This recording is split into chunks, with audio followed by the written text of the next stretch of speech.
What is good, YouTube? Warstu here with a video on Marvel Avengers Infinity War. So following up from yesterday's video where we said that people were reporting what happened in these fan screenings, the Russo brothers tweeted out earlier tickets for the London one and for the Edinburgh one where you get to watch 20 to 30 minutes of the movie. Personally, I did get tickets for it, but I don't think I'll go because it's a bit kind of weird going to a screening where you're going to watch 20 to 30 minutes. Now, Digital Spy have reported something very interesting and people are making a big deal out of it. So they said, we've just seen 30 minutes of Avengers Infinity War. Can't say too much, obviously, for the embargo and they get in trouble, but it's way ambitious. It switches tones between different groups. The Guardian sequence had a very different look, feel, soundtrack to the New York scene, and it's going to be funny. Still no Hawkeye. Guys, come on, seriously, you look at the tones from the different movies that we have. Guardians of the Galaxy has been a fun, light-hearted tone, whereas you look at something like Thor 3, now that was kind of fun, light-hearted but serious. Then you look at Spider-Man, that was fun, light-hearted. Then you look at Iron Man, a bit more serious. Black Panther, serious and fun. So we are dealing with multiple different characters, multiple different stars from movies.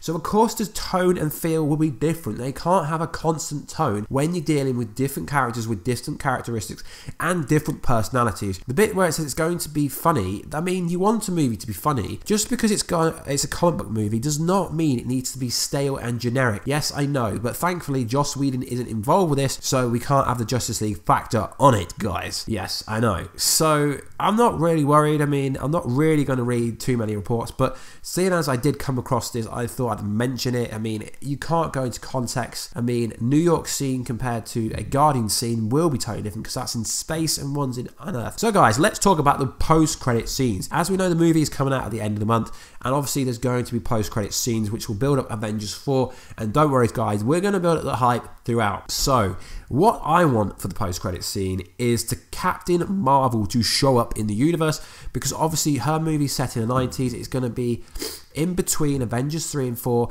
so she's going to have to be introduced at some point in Infinity War. Now, I know Russo brothers said she wasn't technically in this movie, but I'm presuming she will be in some kind of post-credit scene. Now, how I want the movie to end is I want Gamora to do the snap, just like she said in Infinity War Trailer 2, when she said Thanos could wipe out the universe with a snap of his fingers. Now, I want the second post-credit scene to be Gamora, well, not Gamora, sorry, I want Thanos to snap his fingers and then it cuts out and goes black. That would be pretty cool. Now, the reason I don't actually think that Ant-Man, Wasp and Hawkeye have been in the actual marketing is due to the fact that the post-credit scene will involve them in some kind of scene. I presume a lot of people are saying it's going to be a Soul Stone kind of thing, but no, we know the third act's going to be in the not pretentious. We know the third act and the main narrative of the battle is going to be in Wakanda, as a lot of the trailer focuses on Wakanda. So I presume that Thanos will get whatever stone he's on, but he needs to get, and then at the post-credit scene, the last one, he will snap his fingers. So guys, let me know in the comment box down below what are your predictions for the post-credit scenes. Now, I know a lot of people are still saying that Adam Warlock is going to have the Soul Stone, but James Gunn has reiterated so many times that we're not going to see Adam Warlock until Guardians of the Galaxy 3. So how can he be involved with the Soul Stone if he's not going to appear till after Avengers 4?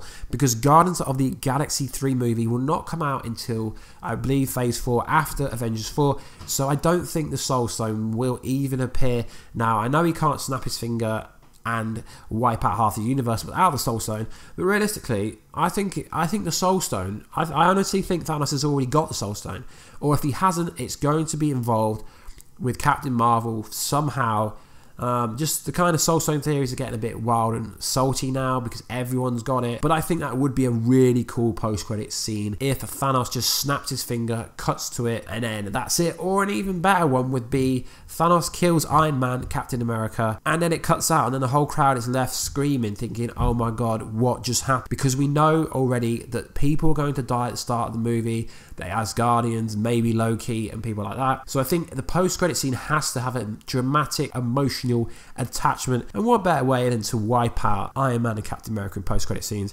Yes, we know they're going to be in Avengers 4 because we've seen Captain America, we've seen Iron Man with the kind of Agents of S.H.I.E.L.D. jacket, I think it is on, and we've seen obviously Hulk there, so we know they're going to be in there. We know there's some kind of multi-dimensional travel, maybe the quantum realm, maybe using the time stone, but how they're going to get the time stone if Thanos is actually going to get all the stones. So it's going to be interesting to see if it is time travel, because I don't believe there's another way to travel without the time stone in the MCU. Not really sure.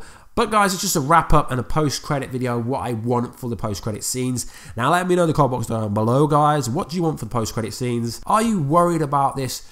Too funny, the sequences, tones were different, the soundtrack was different. Of course it's going to be different, guys. It's like a movie, like Scarlett Johansson, who plays Black Widow. She says it's like 3 movies in one. So of course, if you've got loads of different teams, each team is essentially representing a different movie. But I don't know, guys, I wouldn't worry. I'm just super hyped to go watch the movie when it comes out. Anyway, guys, let me know if you were one of them lucky people that got the tickets. It is Marvel's most expensive promotional tour ever. I was just reading on, I think it was comicbook.com, it's got like promotional is going to cost how much is it? Yeah, it's going to cost 150 million estimated campaign. That's a big campaign. Marvel movies generally promote themselves, but it is 10 years in the making, so I can see why they are pushing it out absolutely everywhere. Anyway, guys, please like, subscribe, and comment. Join Team Warstu and the Warheads by clicking that bell button down below, and I will catch you guys in another video very soon, guys. Catch ya later.